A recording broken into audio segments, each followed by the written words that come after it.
Dominika yoyote, iwe wakati wa Kwaresma, iwe wakati wa Majilio, iwe wakati wa kawaida, Dominika yoyote ni Pasaka ndogo. Kumbuka Pasaka yenyewe mpaka kutokea Pasaka ziko siku kuu 3. Kwa hiyo tunaanza ile Alhamisi Kuu, sijui Ijumaa Kuu mpaka kwa hiyo siku 3 ndo zinatengeneza Pasaka moja.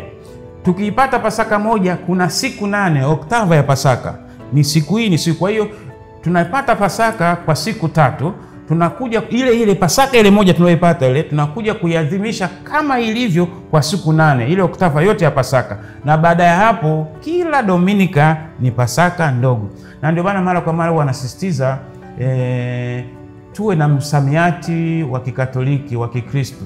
Imani yoyote isiyokuwa na msamiati yake ni imani ambayo inaelea tu juu, siku yote inaweza ikaanguka. Sisi Pasaka yetu kwa kweli ndiyo nini? Tunasema ni siku ya Bwana.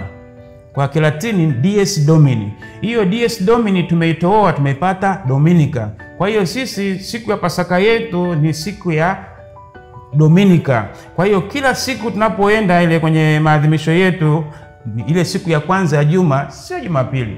Ukisema Jumapili unazungumzia siku ya pili. Yaani ni sawa sawa na padre anasema Kristo amefufuka leo, siku ya kwanza ya juma, siku ya Jumapili.